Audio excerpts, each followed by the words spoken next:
Bismillahirrahmanirrahim. Alhamdulillahirabbil alamin. Wassalatu wassalam ala asyrafil anbiya'i wal mursalin sayyidina Muhammadin wa ala alihi wa sahbihi ajma'in. Yang ke-39 dari perkataan para ulama as-salihin telah meriwayatkan akan kami oleh Asy-Syaikh Al-Hafiz Abul Baqa rahimahullah ta'ala daripada Fudail bin Iyad radhiyallahu ta'ala anhu. Beliau berkata,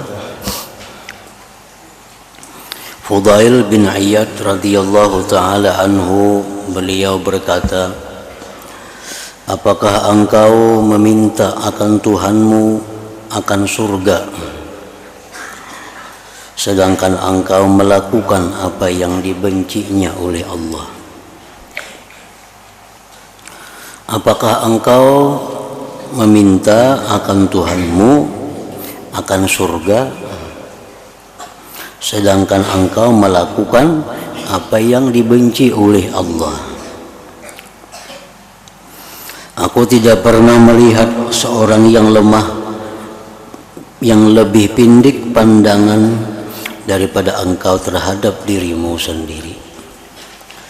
Artinya tidak ada orang yang lebih bodoh, tidak ada orang yang lebih bodoh daripada engkau. Engkau minta surga kepada Allah, berharap mati masuk ke surga, tapi sedangkan engkau suka melakukan hal-hal yang dilarang oleh Allah. Itu menunjukkan kebodohan kita. Hendak jadi orang nang alim, tapi kadang mau membaca kitab, kadang mau belajar ilmu, mengharapkan ilmu datang dari Allah. Nah, itu satu kebodohan seseorang. Demikian pula surga, bila kita hendak surga, maka kita menjalani jalan arah ke surga itu. Nah, kalau kita jalan-jalan ke neraka dan kita minta surga, maka itu adalah kebodohan daripada kita.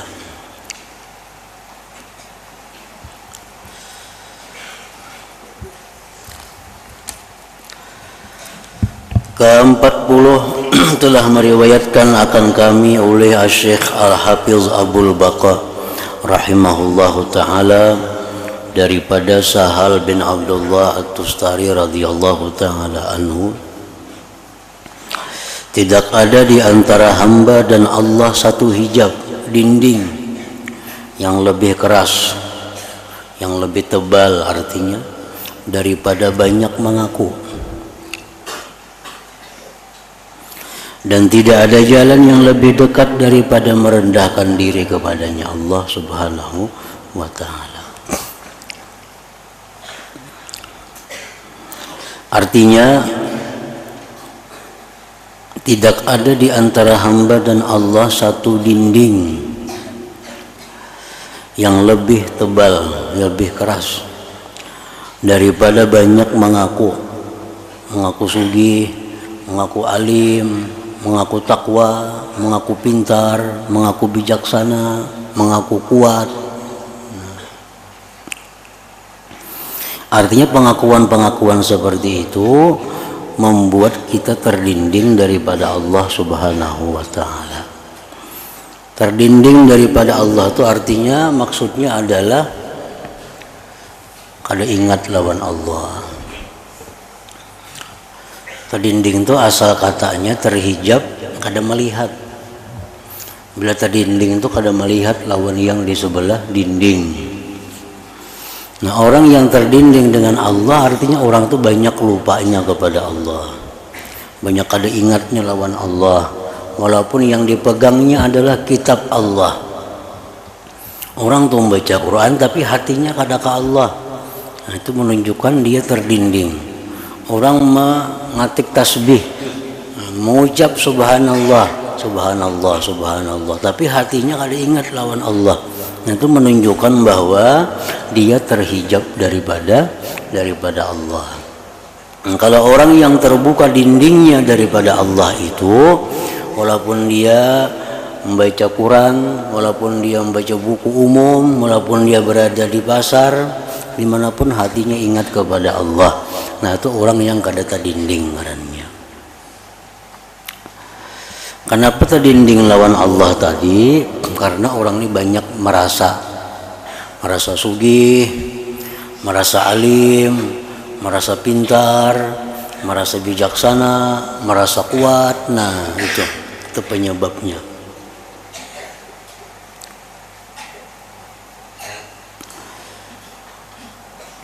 Dan tidak ada jalan yang lebih dekat daripada merendahkan diri kepadanya. Artinya di waktu kita menyadari bahwa diri kita ini orang yang lemah, kita menyadari diri kita ini orang yang fakir, menyadari diri kita ini orang yang banyak dosa. Nah di saat itu kita sangat dekat dengan Allah Subhanahu wa ta'ala.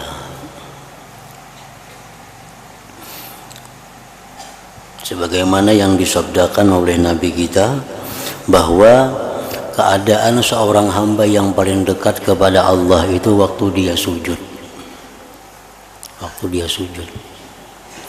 Nah karena sujud itu meletakkan sesuatu yang paling mulia dalam dirinya di tanah, dahi, muha, nah, diletakkan ke tanah.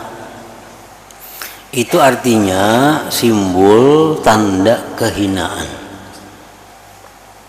tanda bahwa kita ini hina, kita ini lemah, kita ini sangat perlu berhajat, kita ini bodoh. Lalu kita letakkan wajah kita ke tanah sebagai bukti mengagungkan kepada Allah Subhanahu wa ta'ala. Nah di saat itu Allah sangat dekat kepada kita. Artinya Allah sangat dekat itu artinya kasih sayang Allah sangat dekat kepada kita. Rahmat Allah sangat dekat kepada kita. Pertolongan Allah sangat dekat kepada kita di waktu kita sujud kepada Allah itu. Jadi selama kita masih merasa kita pintar, nah kita jauh daripada rahmat Allah. Kita merasa bahwa diri kita ini kaya, nah, itu tandanya bahwa kita jauh dari Allah. Merasa diri kita kuat, merasa diri kita jagau, itu justru paling lemah di sisi Allah Subhanahu wa ta'ala.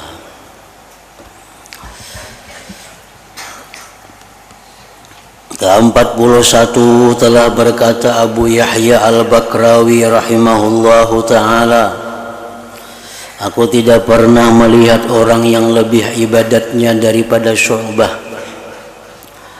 Syu'bah salah seorang waliullah. Kulitnya kering di atas tulangnya sehingga tidak ada di antara kulit dan tulangnya itu daging. Ini menunjukkan mujahadah, perjuangan melawan nafsu, perjuangan melawan nafsu untuk mendekatkan diri kepada Allah. Nah orang yang macam kayak Syu'bah ini, nah ini orang yang berhak untuk mengharapkan surganya Allah, yang wajib dijalankan, yang haram dijauhi, ibadah sunat banyak. Namun orang macam ini berharap masuk surga, nah itu bujur, itu cocok artinya. Amun haram masih banyak digawi, haram zahir atau haram batin. Haram zahir berdusta, nyambati orang, mengucapkan kata-kata yang orang sakit, itu haram zahir. Membuka aurat haram zahir, makan yang haram. Ditambah pulang haram yang batin, sombong, nah, hendak masuk ke surga mati, itu orang nang kada baakal ngarannya. Orang nang kada baakal.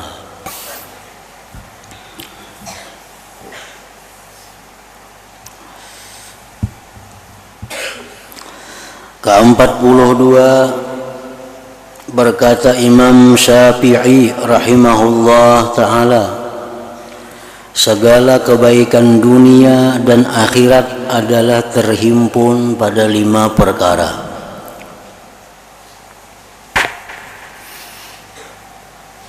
Satu, kaya diri.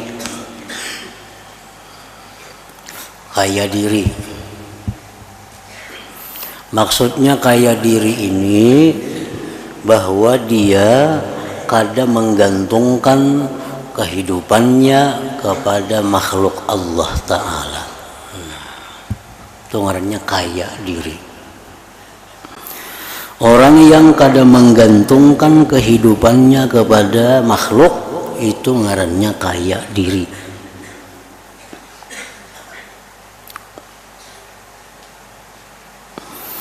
Kehidupannya diserahkannya kepada Allah yang Maha Kaya. Kehidupannya diserahkannya kepada Tuhan yang Maha Bijaksana. Nah, itu ngarannya kaya diri.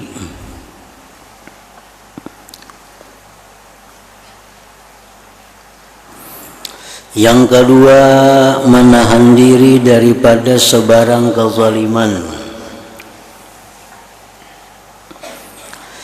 Menahan diri daripada sebarang kezaliman.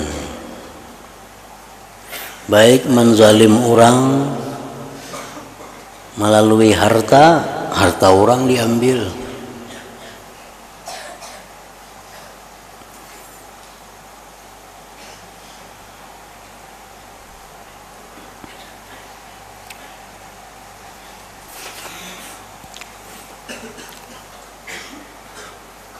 Para ulama mengatakan apabila kita mengambil harta orang 1 sen, di Bahari ada 1 sen itu duit. 1 sen itu orang Bahari ibarat kawarong kawa makan gegudo 2 buting. Kawarong minum teh gegudo 2 sasennya bayarnya. Nah, jadi para ulama Bahari menyatakan bahwa kalau kita mengambil duit orang 1 sen, itu di akhirat kita bayar dengan 70 rakaat sembahyang. Kita bayar dengan 70 rakaat sembahyang. Ibarat wah ini 1 sen itu berapa? Kita ke warung tuh makan wadai 2 buting, teh berapa misalnya? 3.000 umpamanya. Nah, misalnya kita mengambil duit orang tuh 3.000, itu di akhirat kita bayar lawan ampun duit 70 rakaat sembahyang. 70 rakaat. Bilanya kada kawa bayar kena dosa orang diambil itu dibebankan kepadanya. Makanya tadi menahan diri dari sebarang kezaliman. Jadi orang-orang nang berhutang kada dibiari orang, itu sebenarnya kada perlu sakit hati, karena di akhirat ganal bana bayarannya. Kita bisa menghutangi orang kada bayar hutang, takalnya aja. Kada usah dikakaduakan ke polisi, kada usah dimasalahkan. Makanya di akhirat ini bayar umpamanya dikali kayak tadi 3.000 70 rakaat sembahyangnya. Menghutangnya amun ambil duit hutangnya 10.000 berapa? 100.000 berapa? Jadi mun kita ada hilang duit, ayo aja biar aja. Mana mencari lagi hilang duit. Cuma di akhirat kayaknya kita dapat amal. Dapat amal. Hakun laigam diupah orang 3.000 sembahyang 70 rakaat. 3.000 nah sembahyang kon 70 rakaat. 50.000 kada mau ambil 70 rakaat itu. Nah, jadi kita kehilangan duit, ditipu orang, hutang kada diberi orang, itu di akhirat kayaknya kita dapat keuntungan yang luar biasa. Mbak Ama kada banyak dalam dunia, itu barang menambahi. Itu barang nambahinya.